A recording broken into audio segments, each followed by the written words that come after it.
আসসালামু আলাইকুম বন্ধুরা, আপনাদেরকে এখন শোনাবো সকাল 12:30টার তাজা খবর। এতক্ষণ শুনলেন শিরোনাম, এখন শোনাবো আপনাদের বিস্তারিত। 2026 বিশ্বকাপ নিয়ে আপনাদের সামনে তথ্য আলোচনা করব। তো বর্তমান 2026 বিশ্বকাপ হচ্ছে তিনটি রাষ্ট্র মিলে, যুক্তরাষ্ট্র, কানাডা, মেক্সিকো। তো এই তিনটি রাষ্ট্রে বিশ্বকাপ হওয়ার কারণে বাংলাদেশের নাকি কোনো গণমাধ্যম এই খেলা টিভিতে প্রচার করতে পারবে না। কেন পারবে না এটা জানিয়েছেন ফিফা সংস্থা।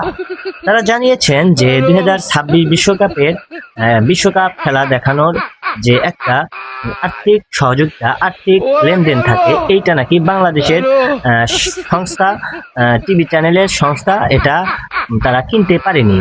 এই জন্য তারা টিভি চ্যানেলে বাংলাদেশের দর্শকদের খেলা দেখাতে পারবে না। তো কি করলে আপনারা বাংলাদেশে ঘরে বসে থেকে খেলা দেখতে পারবেন, সেটা নিয়ে আমি কথা বলবো পরের চ্যাপ্টারে। ধন্যবাদ। যারা যারা খেলা দেখার জন্য তথ্য খুঁজে পাচ্ছেন না, কমেন্টের মাধ্যমে আমাকে জানিয়ে দেবেন, আমি ইনশাল্লাহ আপনাদেরকে সমাধান করে দেব। ধন্যবাদ।